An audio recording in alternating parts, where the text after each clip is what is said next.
कैसे हो आप लोग। आज हम न्यूक्लियर फिजिक्स का पार्ट नंबर 2 देखने वाले हैं।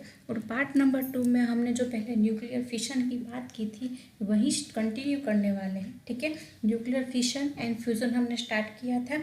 तो मेरा फिजिक्स इज लव से आपका बहुत बहुत स्वागत है। Nuclear fission and fusion part 2 में हम आज न्यूक्लियर फिशन का नेक्स्ट वाला पार्ट देखने वाले हैं, जिसमें हम लिक्विड ड्रॉप मॉडल पढ़ने वाले हैं।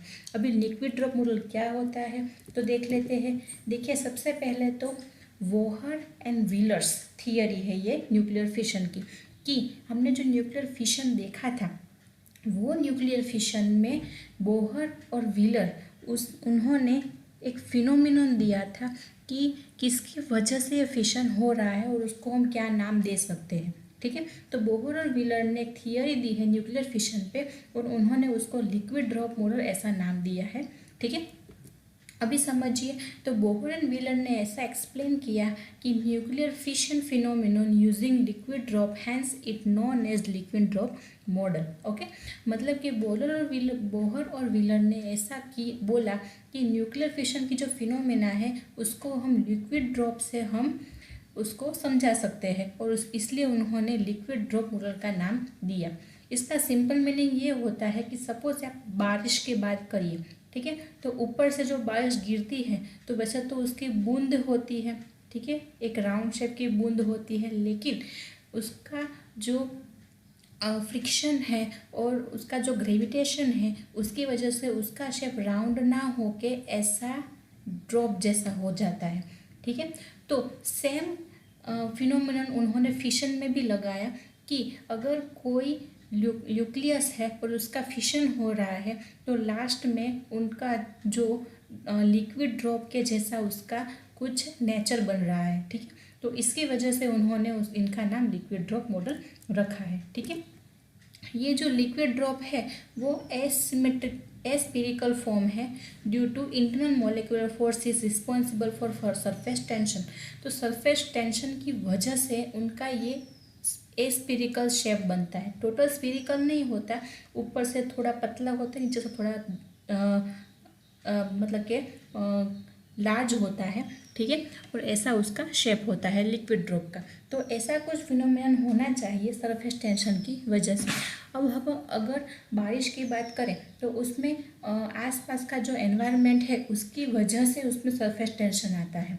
ठीक है, अभी देखिए कि if large external force is applied, suppose हम कुछ बहुत ज़्यादा एक्सटर्नल फोर्स अप्लाई करते हैं तो जो स्पीयर है वो किस में चेंज होता है, इलिप्सॉइड में चेंज हो जाता है।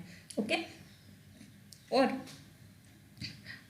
जब भी एक्साइटेड स्टेट होती है तो एक्साइटेड स्टेट में लिक्विड ड्रॉप है वो ऑसिलेट करने लगता है बहुत सारे नंबर ऑफ वेज में। ठीक है, अलग अलग तरीके से, कि सपोज कोई एक्साइटेड स्टेट है, यहाँ एक स्टेट है, उसके ऊपर एक स्टेट है। ठीक है, तो इस टेस्ट में अगर यहाँ से यहाँ जाना है तो वो ऑसिलेट करने लगता है रैंडमली, किसी भी मोशन में, किसी भी डायरेक्शन में वो मोशन करने लगता है।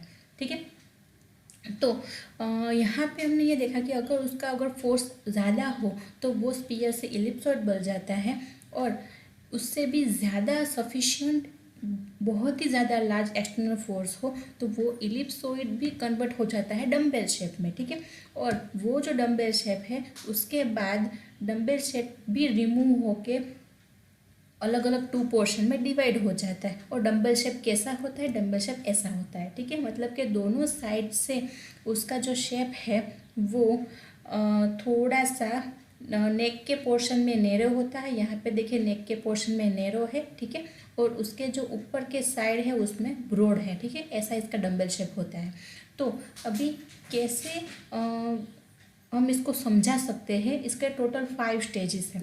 फर्स्ट स्टेज देखिए, फर्स्ट स्टेज में क्या है, ये टोटल स्फीरिकल शेप है। ठीक है, सपोज हम बारिश की बूंदें देखें तो बारिश की बूंदें वैसे तो राउंड ही होती है, सर्कल ही होती है, लेकिन जब नीचे गिरती है तब सरफेस टेंशन और ग्रेविटी की वजह से वो क्या हो जाता है, एक पूरा ड्रॉप जैसा, मतलब कि ऊपर से नैरो और नीचे से ब्रॉड ऐसा बन जाता है ना। तो ये जो स्टार्टिंग में फर्स्ट स्टेज बूंद की जैसा दिखाया हुआ है कि फर्स्ट स्टेज में एक ऐसा होगा स्फीरिकल शेप होगा। उसके बाद देखिए, उसके बाद धीरे धीरे उसमें सरफेस टेंशन आ जाता है और सरफेस टेंशन की वजह से दो साइड से ये थोड़ा सा नैरो और दूसरे दो साइड से थोड़ा सा ब्रॉड हो जाता है। ठीक है, ये उसका सेकेंड स्टेज है। उसके बाद क्या होगा, ये थोड़ा डम्बल जैसा दिखने लगेगा। ठीक है, बीच में से नैरो होगा।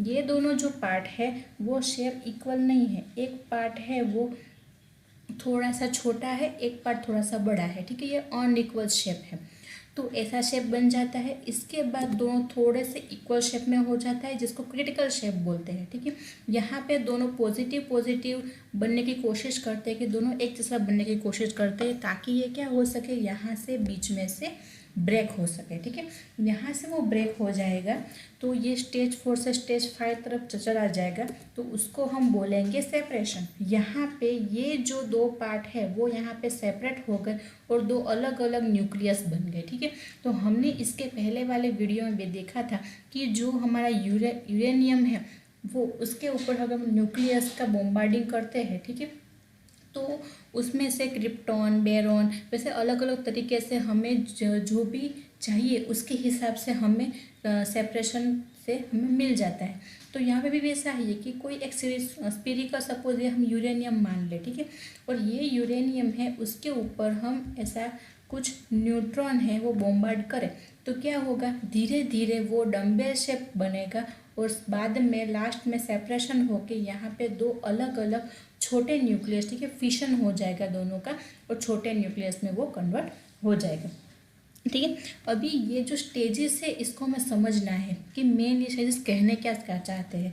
तो स्टेजेस क्या है, तो सबसे पहले तो देखिए कि ये जो बोहर और व्हीलर है उन्होंने क्या किया, एक आइडिया दिया न्यूक्लियस का। ठीक है, कि ऐसा कुछ न्यूक्लियस में हम अप्लाई कर सकते हैं, लिक्विड ड्रॉप मॉडल को भी अप्लाई कर सकते हैं। तो उन्होंने एक ये न्यूक्लियस को ही लिक्विड ड्रॉप के जैसा बिहेव करता है ऐसा उन्होंने अज्यूम कर लिया।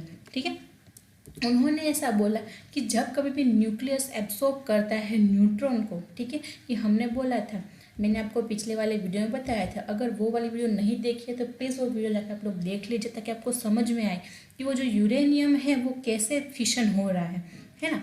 तो देखिए, न्यूक्लियस एब्सॉर्ब कर रहा है, मतलब कि न्यूक्लियस मतलब कि यहाँ पे हम यूरेनियम लेंगे, यूरेनियम एब्सॉर्ब कर रहा है न्यूट्रॉन को, न्यूट्रॉन एब्सॉर्ब करेगा और फिर वो अनस्टेबल न्यूक्लियस में हमें मिलता है। ठीक है, तो ये जो अनस्टेबल न्यूक्लियस मिलता है उसमें से हमें एक्स्ट्रा एनर्जी मिलती है। वो जो एक्स्ट्रा एनर्जी है वो एक बाइंडिंग एनर्जी की तरह हमें बोल सकते हैं। ठीक है, कि the extra energy possessed by it comes mostly from the binding energy of the neutron absorbed by it।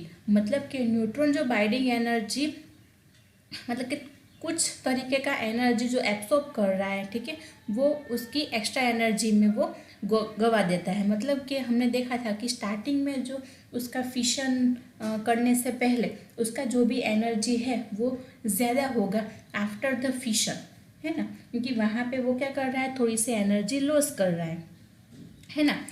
तो यहाँ पे देखिए कि वो क्या कर रहा है कि कुछ ऑसिलेशंस कर रहा है, रैपिड ऑसिलेशंस कर रहा है। तो द एक्स्ट्रा एनर्जी में सेटअप अ सीरीज और rapid oscillations, still it is maintain a spherical form as a shown in figure. ठीक है, तो यहाँ पे आप लोग ने फर्स्ट फिगर देखी कौन सी वाली, स्फेरिकल शेप वाली। ठीक है, ऐसी स्फेरिकल शेप वाली जो मैंने इस पहले वाले स्लाइड में बताई आप लोगों को कि ऐसी वाली स्फेरिकल शेप वाली जो है वो सबसे पहले वाली स्टार्टिंग का स्टेज हम बोलते हैं उसको। ठीक है, तो एक्स्ट्रा एनर्जी में सेटअप अ सीरीज और रैपिड ऑसिलेशंस, और वो अपना स्फेरिकल फॉर्म है वो मेंटेन रखता है। ठीक है, इसके बाद जो सेकेंड स्टेज है वो क्या है, तो सेकेंड स्टेज में क्या होता है कि जो ऑसिलेशंस हुए पहले वाली एनर्जी में, जो ऑसिलेशंस हुए वो उसके रिजल्ट में जो शेप है न्यूक्लियस का जो राउंड था,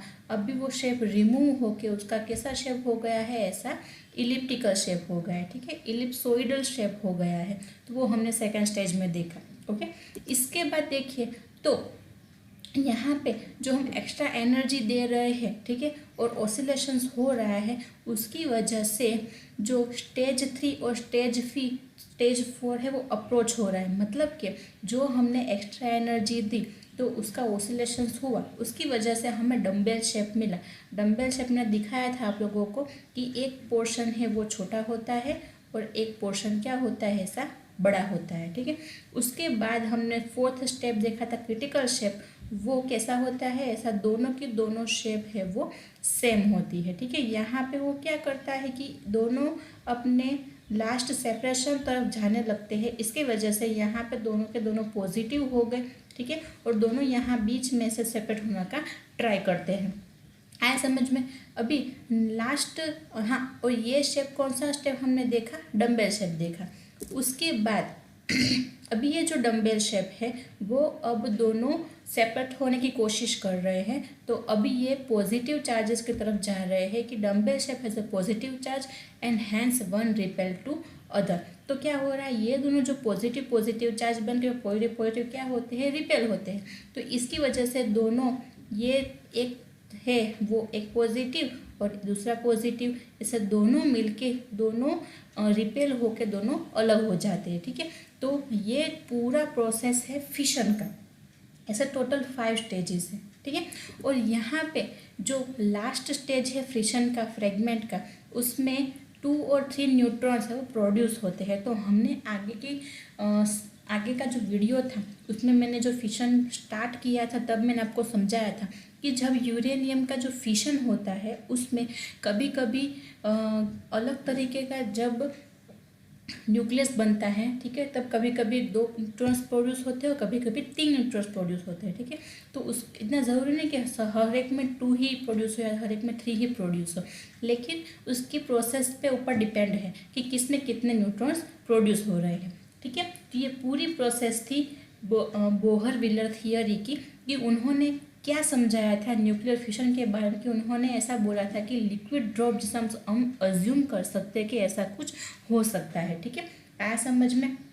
नेक्स्ट वाले वीडियो में हम चेन रिएक्शन देखेंगे कि कैसे यूरेनियम है, ये तो हमने एक ही यूरेनियम देखा, ठीक है, लेकिन सिर्फ एक यूरेनियम तो होता नहीं है, बहुत सारे यूरेनियम होते हैं, उसके बहुत सारे पार्टिकल होते हैं यूरेनियम के, बहुत सारे न्यूक्लियस होते हैं, ठीक है। तो अगर ऐसे बहुत सारे न्यूक्लियस हो, बहुत सारे यूरेनियम हो, तो चेन रिएक्शन से उसको समझा सकते हैं और हम उसका फैक्टर भी देखेंगे। ओके, आया समझ में। तो यहाँ तक की वीडियो आपको कुछ भी डाउट हो तो प्लीज़ कमेंट सेक्शन में कमेंट कीजिए और मेरे फिजिक्स इज लव चैनल को लाइक कीजिए, सब्सक्राइब कीजिए और शेयर कीजिए, ठीक है। Thank you.